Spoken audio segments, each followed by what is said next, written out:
Alhamdulillahi Rabbil Alamin, wa salatu wa salamu ala ashrafil anbiyai wal mursalin, nabiyina Muhammad wa ala alihi wa sahbihi ajma'in. Falenderojmë Allahun subhanahu wa taala.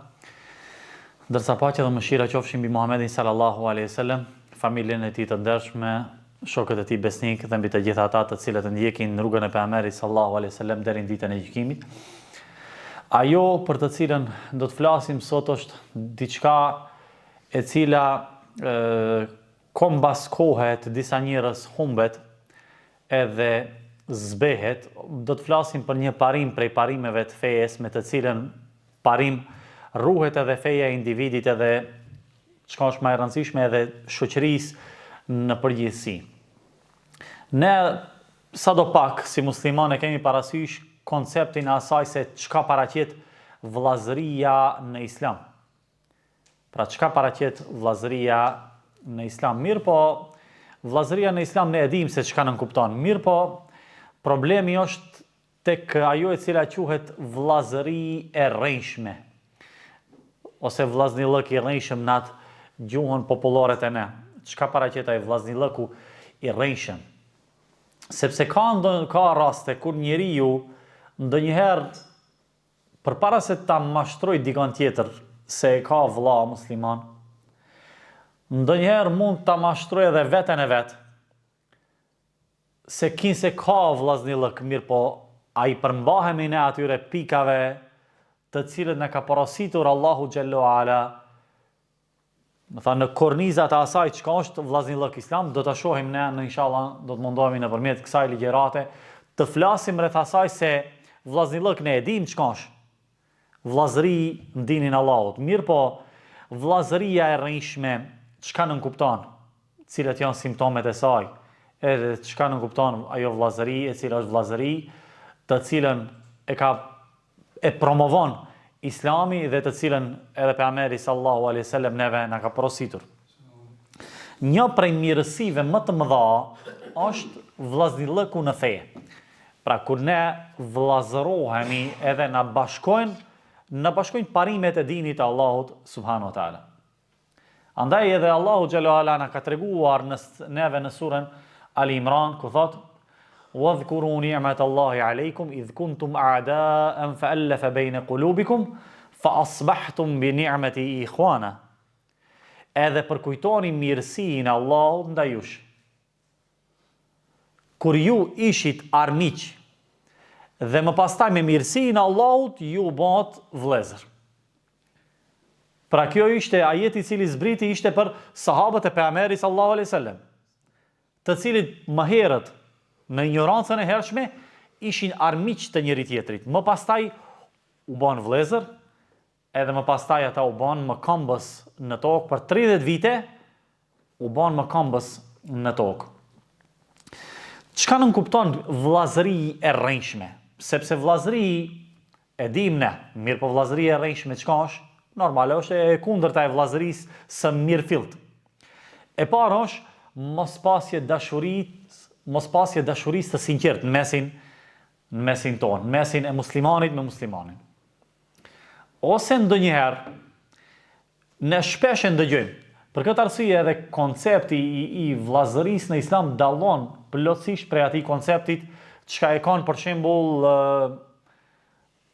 korniza të ndryshme të njerëzve. Për shembull, vllazëri dikush e quan nëse janë të së njëjtës parti politike. Më thanë ku solidariteti edhe lojaliteti është krejt në baza partijake. Pra vëllezër të partisë. Dikush i ka vëllezër të sportit, filan ekipës janë edhe llogaritën vëllezër. Dikush thot këtë e kanë vëllat kombit, këtë e kanë vëllat flamurit, këtë e kanë vëllat gjuhës, këtë e kanë vëllat lëkurës, se jemi në ngjyrë e njëjtë e lëkurës. Mirë po erdhi pejgamberi sallallahu alaihi wasallam edhe dini Allahut që t'i bashkoj njerëzit në fjalën la ilaha illallah Muhammedur Rasulullah, pa mos me bërë dallim në mes tyre në bazë të kombit ose përkatësisë së tyre kombëtare edhe racore. Pra vllazëria në dinin e Allahut është domethënë në bazë të parimeve fetare, të cilët bashkohen në çka? Në ombrellën e kushteve të dinit të Allahut subhanahu wa taala. Duke filluar prej shahadetit, namazit, zakatit, agjërimit dhe më thënë edhe kushte tjera të Islamit. Kjo është ajo mbi të cilën ndërtohet vllaznillëku islam. Edhe lojaliteti, dashuria në mesin e muslimanëve, më thonë bazohet në këto parime bazë. Pra mospatja dashuri të sinqertë në mesin e muslimanëve. Ne gjithë ditën mund t'i themi dikujt vlla i dashur, vlla e kështu me radhë, mirë po në realitet a reflektohet kjo dashuri në jetën tonë të përditshme apo është vetëm llavë goje? Sepse vetëm fjalë goje, nëse i thua dikujt vlla, mirë pa nuk reflekton ai vllaznillëk në jetën e përditshme, pra kjo nuk llogaritet sikurse me qenë diçka dashuri e sinqertë. Kinse vetëm mund të quhet si lojë ose fjalë goje, pas të cilës pra nuk ka seriozitet edhe nuk ka dashuri, solidarizim, lojalitet në mesin e tyre. Mos ndihmesa. Po ashtu mos ndihmesa është shenjë e vllazërisë së rrënjshme. Pra, nëse flasim në nivel, jo në nivel të umetit, mirë po në nivel të individëve. Sepse nëse flasim në nivel të umetit, ne si besimtar i shohim plagët e umetit gjithandej. Plagët e umetit në Kind, muslimanëve si janë persekutuar, në Gaza, në vende ndryshme, pra edhe kjo neve si besimtar na ndjejmë dhembi, edhe kjo tregon se kemi diçka në të përbashkët. E kemi të përbashkët atë e cila është më e shtrenjtë në jetën e besimtarit, ajo është dini i Allahut, pra feja e Allahut subhanahu wa taala. Ndërsa nëse kthehemi në nivel më të ulët, mos ndihmesa. Edhe kjo është, më thonë, një kriter nëpërmjet të cilit njeriu ka mundësi që ta sheh. A e ka vlla musliman filani apo jo? Apo vetëm fjalë goje, vlla musliman i jep një selam dhe u kri puna. Ndërsa kur është puna që të ndihmohet filan personi, pra ne nuk jemi pranë atij. Po ashtu mos pasja mëshirë ndaj njëri tjetrit. S'pakti nëse s'ke mundësi se ne kur flasim për ndihmën, krejt na shkon ndërmend aspekti fetar, aspekti material, aspekti i të hollave, nuk është vetëm kjo. Madje edhe buzëqeshja në fytyrën e muslimanit është sadaka. Fjala e mirë, inkurajuese, o sadaka, jepja kur ti japish dikujt kurajo, përballohet me një sprov, fjala e mirë, ti japish gajret si thujnë të ne, edhe kjo paradishim se konsiderohet ndihmë. Vllazëria e rrënjshme e ka edhe një simptom tjetër. E ajo është ndihmesa në haram. Vllazërit e rrënjshëm e ndihmojnë njëri tjetrin në haram. Ndonjëherë e ndihmojnë njëri tjetrin në haram në emër të fesë. Pra, janë mbledhur 2 persona, 3 persona ose 4 persona në një gjë e cila është ndaluar dhe atyre u është mbështjellur me petk fetar se kinse ajo vepër është e lejuar, edhe ndihmojnë njëri tjetrin në një vepër e cila është pra e ndaluar. Pra ndihmojnë ndihmesa në haram, pra është shenjë e vllazërisë së rrënjshme. Shembulli më tipik. Kur vlla musliman janë ndes cigaren atij tjetrit, shembull tipik, shembull i vogël. Është ndihmesë në haram? Padyshim se është ndihmesë haram. Ose e çon dikon shkoj ti blej cigare. Pra është prej harameve të cilat janë harame tipike, të cilat ndodhin përditje dhe publikisht. Pra kjo është një simptom i asaj vllazërisë, e cila quhet vllazëri e rrënjshme, sepse kur ti i ndihmon dikujt në haram, ti je duke e thelluar ato edhe veten tënde në haram. Përkundrazi, edhe pejgamberi sallallahu alajhi wasallam kur ju ka thënë sahabëve në një hadith interesant, vallahi është hadith shumë interesant. Pejgamberi sallallahu alajhi wasallam thotë: ndihmoje vllaun tënd edhe kur bën zullum, edhe kur i bëhet zullum. Sahabët pak janë shtangur kur e kanë dëgjuar këtë fjalë. I kanë thënë: "O i dërguari i Allahut, e dim se kur i bëhet zullum besimtarit duhet ta ndihmojmë. Mirë po, kur bën zullum, si ti ndihmojmë?" Ka thënë: "Kur bën ai zullum, ndalni ju prej zullumit." Kjo, do të thotë, kjo për këtë është për qëllim. Pra për këtë është për qëllim. Pra ndërsa Allahu xhallahu ala thot: "Wa ta'awanu 'alal birri wat taqwa wa la ta'awanu 'alal ithmi wal 'udwan." Ndihmoni njëri tjetrin në vepra të mira edhe në devotshmëri, dhe mos e ndihmoni njëri tjetrin në armiqësi edhe në harame, pra në vepra të cilat janë të ndaluara. Pra, prej shenjave të vllazërisë së rrënjshme është se rrinë bashkë ndërsa zemrat i kanë të përçara. rrinë bashkë gjithmonë me njëri tjetrin, udhtojnë bashkë, hanë bashkë, ndërsa zemrat i kanë të përçara, sikur se edhe Allahu i ka përmendur, tahsabuhum jami'a wa qulubuhum shatta. Ti mendon se ata janë bashkë, edhe pse esenca e ajetit është për jo besimtarët, mirë po është me rëndësi kuptimi i përgjithshëm i ajetit. Pra, ti ishe ata se janë bashkë, ndërsa zemrat i kanë të përçara. Pra zemrat i kanë të përçara, është vetëm solidarizimi në anën e jashtme, ndërsa në brendi kanë urrejtje për njëri tjetrin. Transmetohet një ndodhi për një historianit të njohur islam që ka jetuar në kohë të hershme, El-Ijli, thot ka ardhur një shok te ky. Sigur se ne, çka kemi shok të cilët janë të afërt, ndonjëri është pasanik, ndonjëri është fukara, gjithmonë ka patë, gjithmonë ka me pas kësi lloje të njerëzve. Ka ardhur ky historiani një shok, edhe i ka treguar këtij historianit, i ka thonë, kam një borxh, edhe ka mundësi që të më ndihmosh ta laj këtë borxhin. Edhe ky shkon shtëpi përpara shtëpi, më thon shkon merr atë pasurinë që ka dashur, edhe ja jep përpara shtëpisë vet, edhe kthehet në brendi të shtëpisë. Kur kthehet në brendi, fillon të qaje. Gruaja e vet, sikur se është atyra e grave në përgjithësi, i thot, po pse qahen, or burr, pse ja dha atë pasurinë, qofse qahet shumë dhimbet, edhe ja ke dhënë edhe tash qajsh. Pa dyshimi i gruas ka qenë se qahen për shkak se ja dhimbte ajo pasuria që ja ka dhënë. Ose se do bëhet pishman se ma ki s'ka me ma kthi kur njerë. Ki El-Ijli ja kthen edhe i thot, nuk mërzitem për shkak se i kom dhënë atij prej pasurisë time ta laje borxhin, mirë po mërzitem për faktin se nuk e kam hetuar të ai dhe e kam detiruar atë që të vijë unë të më tregoj se e ka këtë hall edhe këtë borxh. Pse mërzitem? Pse unë deri tani nuk e kam hetuar se ai e ka këtë zortë edhe ai e ka këtë dërt të madh.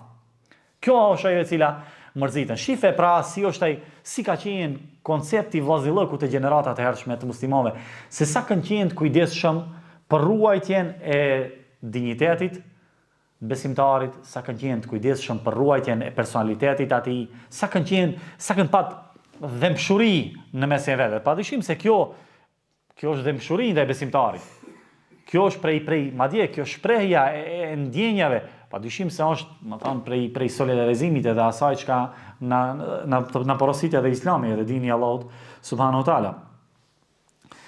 Transmetohet prej Muhamet ibn Jafar, i cili ka pasur shumë talebe, ka qenë një prej dietarëve të hershëm, ka pasur talebe nxënës të cilët ka mësuar të ai dhe i ka pyetur nxënësit e vet me të cilët ka qenë i afërt. Edhe ju ka parashuar një pyetje edhe ju ka thonë, a lejohet që njeriu ta fus dorën e tij në xhep të shokut vet edhe të merr prej pasurisë? Ata i kanë thonë jo. Çka ju thot mësuesi i tyre? I thot, atëherë s'qen kanë këta vëllezër. Për arsye se muslimani duhet që të jetë më i rahatshëm, për sa i nuk flasim ne për vjedhje. Mirë po flasim për atë raportin transparent çka ne si musliman duhet ta kemi me njëri tjetrin. Pra nuk kanë pat diçka, në zemrat e tyre urrëtie ndaj tjetrit. Aq, e kanë ndjejt veten e vet të rahatshëm për njëri tjetrit, saqë nuk e ka pat gajle të shkoj ta prek pallton atij edhe të merr prej pasurisë atij, pastaj ta lajmëroj se ti ku marrë dhe ka me t'i kthie kështu më radh. Pra kanë qenë tepër të rehatshëm në këtë aspekt. Edhe kjo rahati prej çka i vjen prej qiltërsisë së zemrës, prej pastërtisë së zemrës të cilën ata e kanë pat. Pra vllazëria është hak i madh. Pra kush e kupton, jeton i lumtur. Kush e kupton kët, jeton falendërues. Edhe kush e kupton kët, me lejen e Allahut edhe vdes i lumtur. Pse vdes për shembull ki i lumtur? Edhe pse ki ka me vdek, si gjithë ne. Mirë po ki ka me jetuar dhe ka me qenë i gjallë në duat atyre të cilët janë gëzuar me kontributin e këtij personit. Pra jo rasisht edhe ne, njerëzit të cilët na kanë bërë mirë ndonjë periudhë kur i kemi patë ngushtë punët ne. Edhe secili prej neve i ka patë ndonjëherë punët shumë ngushtë. Edhe kur nuk e harrojmë atë dorën e cila neve në zgjatur në ato momente kur kemi qenë agje në fund. Në fund bunarit ka dalë një dorë në zgjatë edhe kemi dalë prej krizës, qoftë krizë materiale ose fardo lloji krize çka njeriu mund ballafaqohet. Asnjëherë nuk harrohet ajo dorë. Asnjëherë nuk harrohet ajo dorë e cila është thirrë në atë kohën kur ka qenë më e nevojshme për ne. Edhe ne padyshim se si njerëz, sikurse edhe Allahu xhallahu ala ka thonë, hel jazau al-ihsani ila al-ihsan. A ka shpërblim për bamirësinë përveç se bamirësia? Pra bamirësinë kthejmë me bamirësi. Pra vëllai i vërtet është ai që vetes së vet nuk i jep përparësi përpara vëllaut musliman. Andaj edhe në këtë kontekst është edhe ajeti në surën Al-Hujurat ku Allah subhanahu wa taala thotë: "Wa yu'thiruna 'ala anfusihim walau kana bihim khasasa." Edhe ata i jepnin përparësi njëri tjetrit, edhe pse kjo atyre ju shkaktoi të dëm. Pra, këtu Allahu në këtë ajet në surën Al-Hujurat i përshkruan sahabët e pejgamberit sallallahu alaihi wasallam. Muhaxhirët edhe ensarët, shembull tipik, ata të cilët emigruan dhe ata të cilët kanë qenë ndihmues të atyre, të cilët kanë qenë emigrantë. Ju kanë dhënë ensarët muhaxhirëve përparësi ndaj vetes vet. Edhe pse ndonjëherë përparësi t'i japësh vllaut musliman, shkakton dëm, apo jo? Edhe kemi hetuar ndonjëherë. Te ne është një parim i gabuar në popullatën tonë. Thujnë te ne, bon mirë gjejnë keq. Është e çuditshme, domethënë, nuk është si rregull e përgjithshme. Ndonjëherë është shumë normale të presësh gjejnë keq. Kur jep përparësi, për shembull, ka rrethana ndryshme, mirë po zakonisht këto është për qëllim bën mirë edhe gjejnë keq për atij personit të cilit i ke bën mirë. Mirë po në realitet, në përgjithësi ka ose kjo shansat janë 50-50. Me thënë bën mirë edhe gjejnë keq, ka mundësi me gjetë keq. Edhe ti kur i ndihmon dikujt edhe jep përparësi, je i sigurt se ti për shembull ke me nxjerr atë prej balte, ndërsa ti ke me ran balt. Ndërsa inna ma'al usri yusra, pas vështirësisë vjen lehtësimi. Pra, njeriu nuk është e thënë që ti ndihmoj vllaut vetëm në aspektin material. Edhe kur i jep dikujt prej kohës tënde, koha është sendi vlefshëm. Thujnë koha është pare, apo jo? Koha jote çka e jep është kontribut.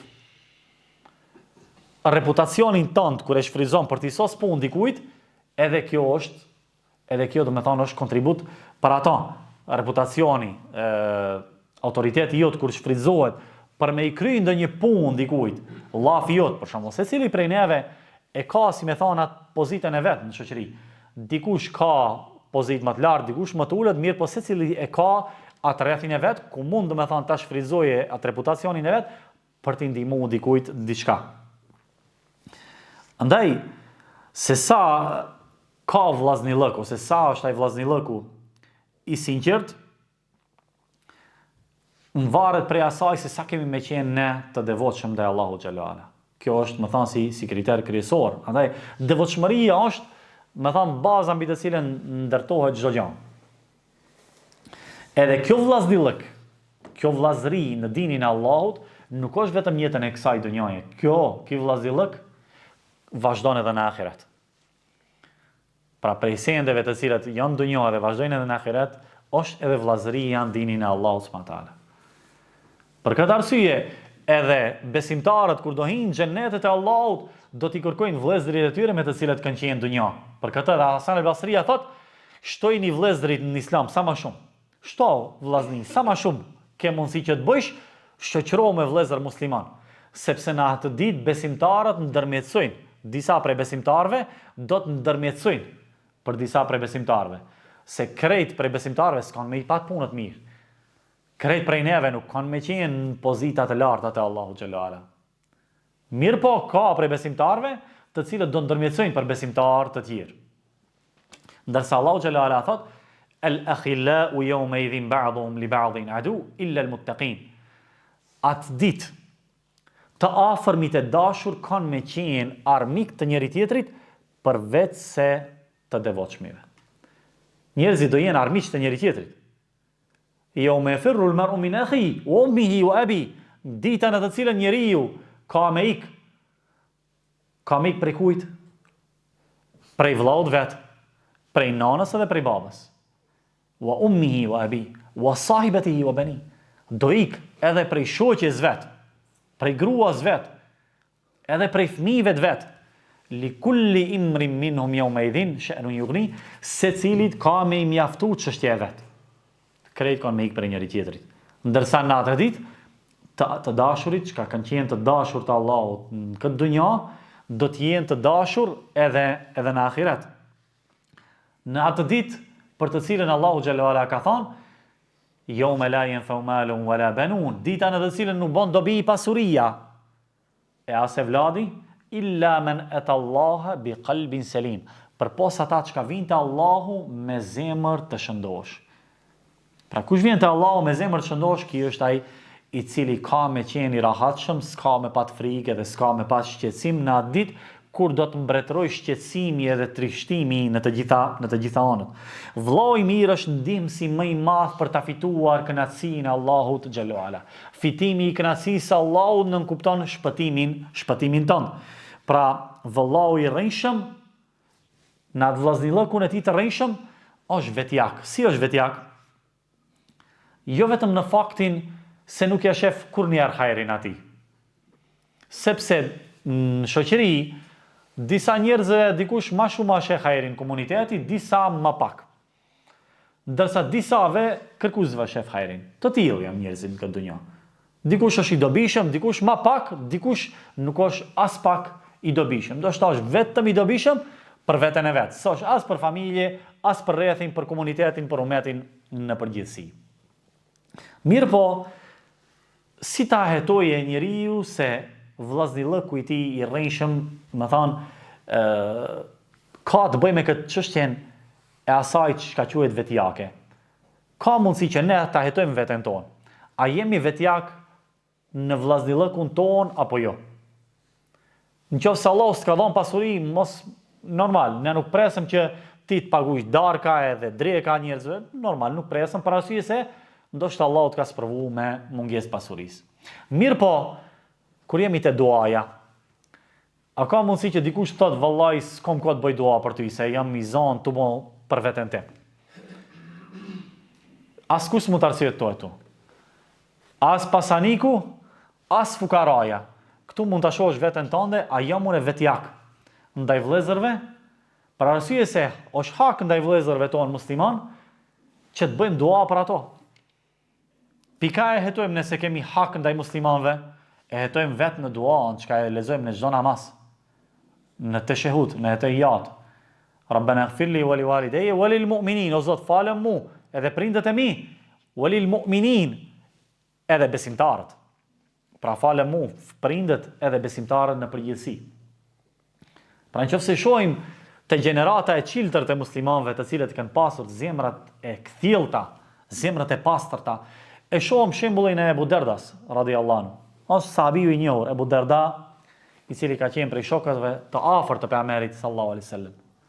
Thot, bëj dua në namazin tim çdo ditë për 70 prej shokëve të mi dhe i përmendi ato edhe baballarët atyre. Pra i përmendën, o Allah, më shiroje filanin, birin e filanit. O Allah, i jepi filanit, biri filanit këtë edhe këtë. O Allah, shëroje filanin, birin e filanit për këtë. Ebu Derdaja thot, çdo ditë lutem për 70 veta prej shokëve të mi. A mund ta parashërim veten tonë tash të parashërim një pyetje, kur jemi lut për ndonjërin prej vëllezërve tonë të cilën ne kemi afërt, edhe rrim, edhe ham, edhe pim bashkë dhe shoqërohemi çdo ditë. Kur kemi bënë, ndoshta jemi vetjak në duan. Mendojmë vetëm për ne, vetëm për ne. Krejnë vetën e parë, o Allah, mjep mua. Do më thonë vetëm për ne. E këtu do më thonë mund të shohim një vllazëllëk i cili është, do më thonë simptom i asaj që ka quhet vllazëri e rrënjshme. Edhe kanë thënë dietarët e hershëm se kur njeriu bën dua për vllaun musliman, është argument më i madh për sinqeritetin në shoqërinë, dashurinë me atë vëlla musliman. Pse? Për arsye se ti kur bën dua, nuk je duke i treguar dunjos, as nuk je duke i treguar atij personi për cilin ti bën dua. O Allah, mëshiroje filanin. O Allah, ruaje filanin. O Allah, jepi pasuri ose shëroje filanin. Kjo është argument i qiltërsisë dhe i pastërtisë zemrës tande dhe time. Kur ne bëjmë dua për vëllezërve tonë, edhe kjo tregon se sa jemi të sinqert në dashurinë ndaj atij personit. Kanë thënë njëri prej dietarëve të hershëm, një vëlla që kur e takon, ta kujton Allahun, është shumë më i mirë se sa një vëlla musliman që kur e takon ta shtin një dinar në xhep ose në dorë. Pra shife, gjithmonë parametrat me të cilën gjenerata e hershme muslimanëve i kanë matur, ka qenë t'jemi të mirë me Allahun xhallahu. Me thënë gjithmonë ka qenë aspekti material, gjithmonë ka qenë në radhë dytë ose tretë. E para gjithmonë ka qenë ruajtja e dinit. Pra kjo është prioriteti numër 1 në çdo aspekt jetës tonë. Edhe gjithmonë duhet me qenë i tillë. Qoftë aplikove për punë. Gjë e parë, të interesohesh a ke mundësi që ta praktikosh dinin tënd në atë punë. Ose ajo punë, a është diçka me të cilin Allahu është i kënaqur apo i dhrohet Allahu xhallahu. Gjithmonë kjo të jetë, me thonë, diçka të cilën ne e zbatojmë në jetën tonë. Pra edhe pas kanë thonë, vllau i cili çdo herë kur takon, ta kujton Allahun, është më i hajrit. Se sa një person kur e takon vetëm ta fut ka një dinar në xhep. Pra edhe kjo, të dyat janë mirë. Mirë, po më e mirë është wa libasu taqwa zalika khair. Petku i devotshmërisë është më i hajrit. Petku i devotshmërisë është pra më i miri. Kur jemi te vllaznillëku, vëllezër. Pra vllaznillëku ose vllau i rrënjshëm, nëse je dikun të larg, një periudhë të shkurtër apo të gjatë, është prej simptomeve të vllaznillëkut të rrënjshëm se shumë shpejt e haron, edhe nuk e kujton. Madje nëse mungon një periudhë pak më të gjatë, ndoshta ka me i nxjerrë edhe bisht, edhe ka me fol edhe keq. Pse? Për arsye se është larguar një periudhë edhe mendon se ki ka ndryshuar, ose ki ka shku mbas, ose ai ka shku para, ose, pa marrë parasysh. Me thonë, lejon që shejtani depërtoj në raportin e ati me vllaun të cilin nuk e ka afër, edhe dhe me thonë i bën vezvese, cytje, që të mendoj keq, po ashtu edhe madje edhe të flet sende të cilët me thonë nuk i ka ai personi i cili është larguar. Ndërsa besimtari i vërtet, pa marrë parasysh se sa është larg vllaut vet, sërish i beson atij, edhe është i afër me ata, edhe e ka në dua ata pra gjithmonë. Thot Imam Ahmedi, rahimahullah, pra dietari i njohur, thot: kemi vëllezër në dinin e Allahut, të cilët i shohim një herë ose djerë në vjet. Mirë po i duam më shumë se sa vëllezërit të cilët na i ka bënë nana. Pra paskim vëllezër të cilët ne i shohim rrallë, mirë po i duam më tepër se sa vëllezërit të cilët i kemi afër dhe të cilët na i ka bënë nana. Pra është për qëllim për vëllazërinë muslimane, se ndonjëherë vllaun prej nanës edhe prej babës e ke njëherët edhe vlla musliman të cilin bashkon shahadeti, namazi, zekati, agjërimi. Mirë po jo çdo herë është kështu. Ka dikush që është namazli një vlla, njëri tjetër nuk falen, nuk agjeron edhe nuk bën asgjë prej dinit të Allahut subhanahu wa taala. Edhe për këtë e ka pat për qëllim edhe Imam Ahmedi kur e ka përmendur një gjë të tillë. Pra vllau i rrënjshëm nuk gëzohet kur vllau të vet i vjen ndonjë mirësi prej anës Allahu xhallahu. Pra ka edhe të tillë. Kur njërin e godet i vjen ndonjë mirësi në jetën e vet, këtij përkundrazi, ndoshta vetëm ajo buzëqeshje e rrënjshme e stujardesave, të cilët buzëqeshin buzëqeshje të rrënjshme, ashtu edhe i thonë, mirë po në realitet nuk e ka atë buzëqeshjen e cila buron prej zemrës. E ka buzëqeshje të rrënjshme. Pse? Për arsye se zemrat janë të smura. Për shkak se s'ka sinqeritet, si me thonë, në atë dashurinë e ndërsjellën ndaj atij personit. Edhe vllau musliman mërzitet me mërzinë edhe brengoset me brengat e vllaut të tij musliman, edhe mërzitet edhe brengoset për vdekjen e vllaut musliman, edhe lutet për vllaun musliman. Ashtu sikur se edhe na ka mësuar pejgamberi sallallahu alaihi wasallam.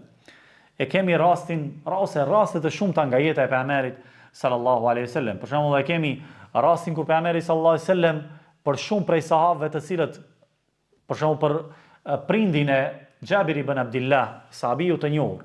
Baba i atij Gjabir ibn Abdillah ra shahid në betejën e Uhudit. Pas rënies shahid, pejgamberi sallallahu alaihi wasallam e pyeste Gjabirin. E pyeste për ndjenjat e atij, a mërzitet apo s'mërzitet, dhe e ngushëllonte pejgamberi sallallahu alaihi wasallam Gjabirin. Edhe e ngushëllonte edhe bashortën të cilën ai e kishte lënë mbas. Ashtu që të shërohet zemra e tyre edhe të ngushëllohet edhe t'i thuhet një fjalë e mirë, e cila padyshim se do ndikoj pozitivisht në zemrën e tij. E kemi edhe rastin e Bilalit, radiallahu anhu, i cili ka qenë prej Abisinijet asaj, më thamë prej Etiopije, se ka lidhur me sahabët në një përkatësi fisnore ose kombëtare ose racore, ka qenë i zi, mirë po ka qenë i vllazëruar me sahabët e pejgamberit sallallahu alaihi wasallam, ka qenë i vllazëruar edhe ka konsideruar vëlla musliman edhe Muhamedit sallallahu alaihi wasallam. Pas vdekjes së Muhamedit sallallahu alaihi wasallam, e kemi rastin kur i thuhet atij thire ezanin, derisa ka mrite shahadu anna Muhammedar Rasulullah, s'ka mund ta plotësoj ezanin deri në fund. Me thamë prej qarjes, edhe prej brengës, edhe prej mërzis, prej dhemshuris, prej dashuris, shka i ka bërë pejgamberi sallallahu alaihi wasallam. Kjo është ajo vllaznillëku. Kjo është vllaznillëku të cilën ne e lexojmë në për libra edhe e ndëgjojmë prej këtyre gjeneratave të hershme. Pra, vllau i rrënjshëm ose vllazëria e rrënjshme e ka vllazërin për interes të kësaj dunjaje fillimisht. Ka diç prej fesë, mirë po në esencë e ka për interes dunjaje. Kur humbën interesi dunjas, edhe humbën edhe ai komplet. S'ka mo, nuk e ndëgjon zonin, as nuk e shikon, as nuk ka as telefonat, as, me thonë, kur humbën interesi dunjas, humbën pra edhe vllaznillëku me këtë person. Për këtë arsye, duhet që të ruhet vllazëria në mesin e muslimanëve, edhe të kultivohet vllazëria në mesin e muslimanëve, me vizita, me fjalë të mira, ose me telefonata, nëse është larg, asnjëherë s'ka qenë më leje që të kontaktosh me vëllezërit të cilët i kemi larg, që t'i mbajmë, si me thonë, edhe ato raportet. Mund ta paramendosh, për shembull, që nëse dikush të merr ty, për shembull, të merr në shtëpinë e tij. Pra kjo është një nivel i lartë i vllazërisë në Islam, apo jo?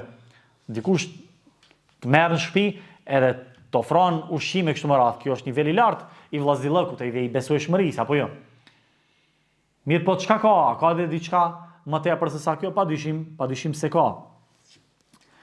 Nëse dikush, për shembull, të ka marrë në shtëpinë e tij, kjo tregon, më thonë, dashuri, solidarizim, tregon, më thonë, vllaznillëk, Islam. Mirë po dikush nëse të pranon edhe e hap zemrën e tij, pra e ka hapur derën e shtëpisë, edhe e ka hapur edhe zemrën e tij, kjo është edhe nivel edhe më i lartë. Ka nivel edhe më të lartë, po. Kur dikush ta beson edhe sekretin, edhe të ka besuar edhe sekretet, kjo është ende nivel më i lartë i vllazërisë në dinin e Allahut xhallahu ala. Pra, s'ka dhe me thonë shkallë më të lartë të vllaznillëkut se sa kjo. Mirë po, edhe sekretin kur dikush ta ka treguar ti, nuk ta ka treguar për ti që ta bësh atë publike. Ta ka treguar që ndoshta ti ke menduar ndonjë zgjedhje për problemin e atij, ose ta ka treguar që t'i japësh ose të konsultohet me ti për ndonjë çështje e kështu me radhë. Për këtë arsye edhe është një thënie arabe e cila thot: "Qulubul ahrar, quburul asrar." Pra, që do me thonë, zemrat e të lirëve janë vareza të sekreteve. Pra, nëse ta ka treguar një vëlla musliman një sekret, ruaja sekret. Nuk ka nevojë që ta publikosh. S'ka nevojë që ta bësh top 10 në rrethin ku jeton. Për këtë arsye, edhe është një thënie e bukur, të cilën edhe e kanë thënë edhe më të hershmit, edhe në popullatën tonë, edhe është si thënie e njohur, kanë thënë kur të hinsh në shtëpinë e dikujt, pra hin si qorr i verbër edhe dil si Mehmet. Çka do me thonë kjo? Pra kjo është pak si shprehje metaforike. Pra hin i verbër, pra ule shikimin prej asaj të cilën ti e ke ndaluar, pra hin si qorr, s'ka nevojë që të shikosh shumë. E sidomos normal, në gjërat të cilat janë të ndaluara për ty, edhe kanë thonë, edhe kur dalësh prej atyre, dil si Mehmet. Çka do me thonë kjo? S'ka nevojë që të flasish për gjëra, ndoshta gjërat pajishme të cilat kanë ndodhur aty, s'ka nevojë që të flasish jashtë, pra dile si me mec. Pra janë disa mesazhe, të cilat janë mesazhe të forta, të cilat neve na mësojnë se si duhet që të duket vllazëria në dinin e Allahut, edhe se si duhet që të ruhemi prej asaj e cila quhet vllazëri e rrejshme. Lut Allahun xhelalu ala që të na jep sinqeritet në vllazërinë tonë edhe ta forcojë atë komunitetin tonë të vllazërisë. Wa akhiru dawana alhamdulillahi rabbil alamin. Subhanakallahumma wa bihamdik, ashhadu an la ilaha illa anta astaghfiruka wa atubu ilayk.